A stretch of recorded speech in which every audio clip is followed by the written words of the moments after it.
healthy way. And I think that really helped me with just being led by God to knowing that things were going to be different, and then me looking for professional help to guide me on what is really going to be healthy. That really helped me build my mindset of what I have now, of what I want to build for my future family. That's good. That's so good. Yeah.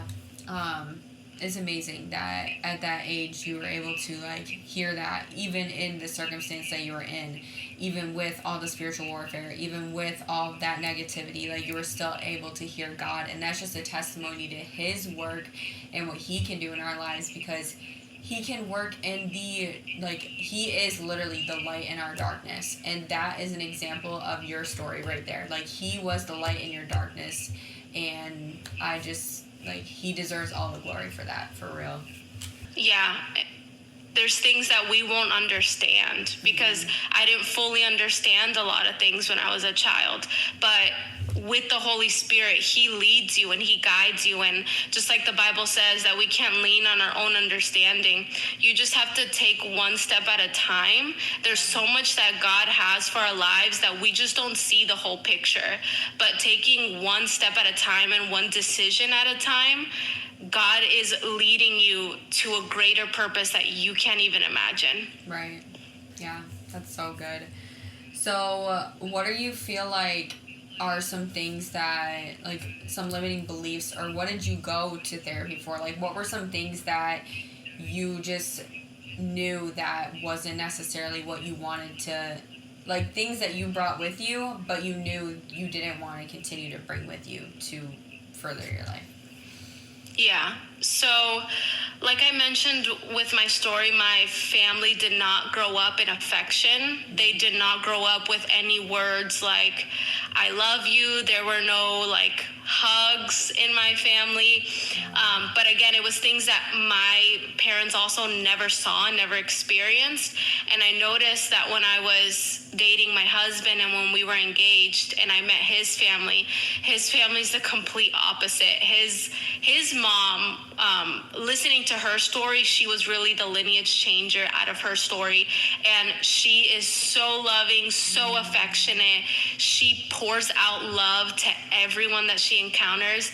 And my husband has such a purity in his heart, and he radiates with so much love. And I just knew that I didn't fully understand that, and that I was gonna have this barrier of I don't really know how to give affection the way that I want to in every way, like in ways of speaking, in ways of like remembering to give more words of affirmation, and in all these like little ways. I just knew because I never saw it wasn't going to be natural to me. Right. And because I wanted to build the best atmosphere and foundation for my future children, I know those were things that I needed to talk about. And I had never spoken about the details of what I grew up with, because if by chance I have family members who personally know me who are listening to this, my family didn't see this happening like as a child. Like,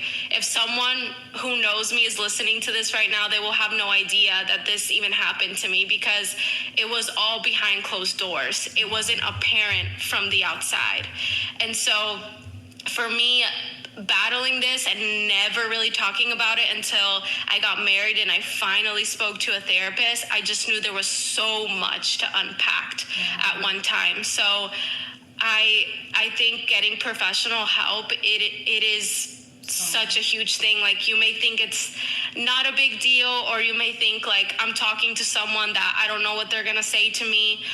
You find the person that you feel comfortable with, first of all, and you see if they are a healthy voice for your life. Not everyone's going to be perfect, so that's one thing I will say. Find a healthy Christian therapist if you're looking for someone Christian. And then remember that they when they were speaking to me, there were things that they drew out of me that I didn't even know either. They would ask me questions that like I didn't even realize was going on in my own mind, because you build survival skills as a child that you think is just a normal part of you, and it really isn't. It's just the way that you had to survive as a child. So those are all things that they brought up and that I had to talk through. But I will say it has helped me in my marriage so much, and I'm so grateful for it, because now I know as well with my children what things to be more aware about also when I'm interacting with my future children. That's awesome. I love to hear that.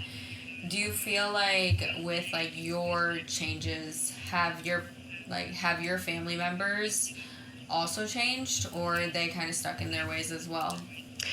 My family member, the one with the more outburst and like the powerful words that I was describing, because they are older now, I do believe a lot of that has diminished, but I don't believe that they have any awareness still of what happened.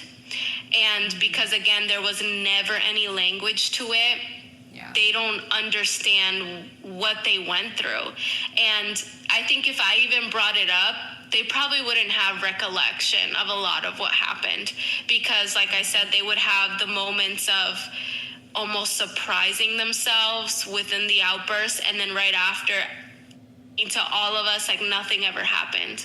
So I truly believe they probably don't have recollection of a lot of what happened, and maybe that is a gift to them and God's plan for them, that they don't have a memory of everything, because it truly was a lot for someone to carry. That has to be horrible too.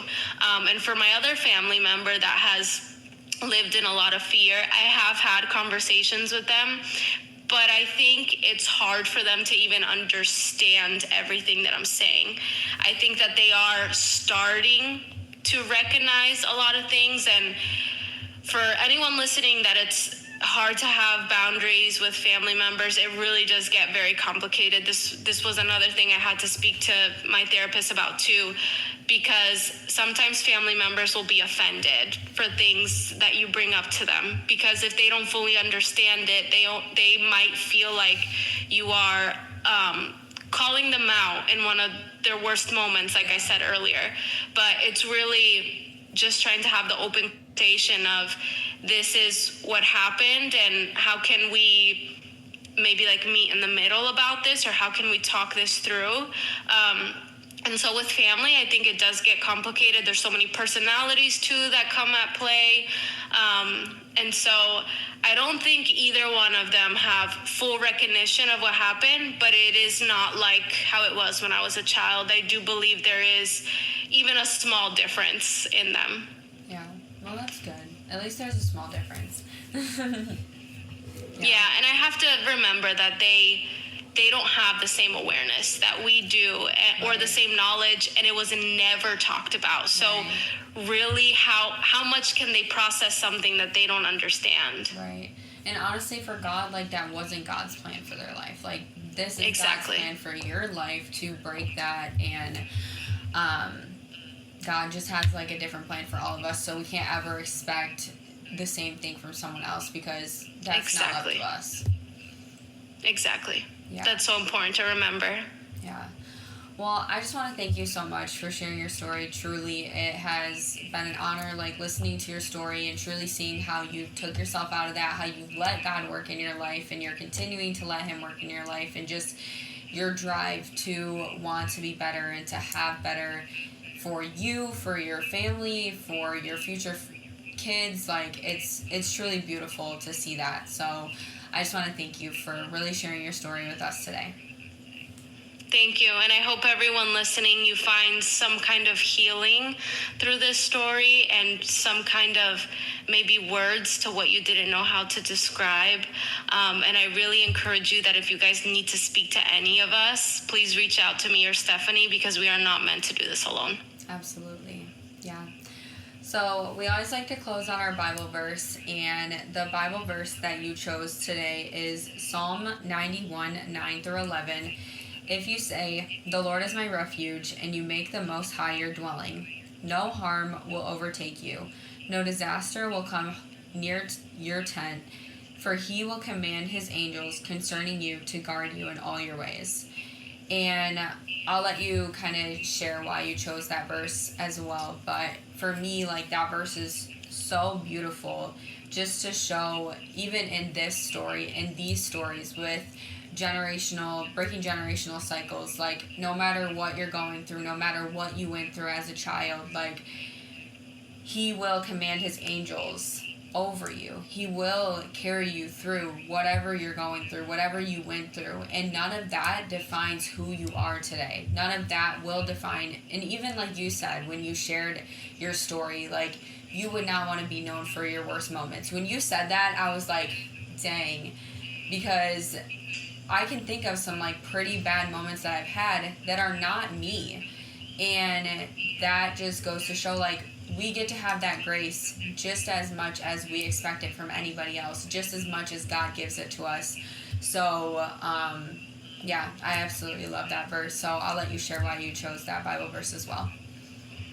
Yeah, I truly believe that with any darkness that's happening in your life, there are seasons of asking God why, right? Like, why do I have to go through this when other people don't? Why do some people get this type of healing and other people don't?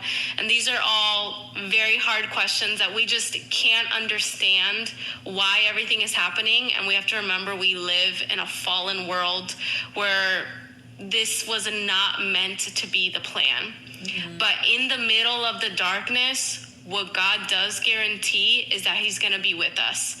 And there is endless amount of times that he says in the Bible to not fear, that he will be with us. Yeah. And that Bible verse really talks about protection.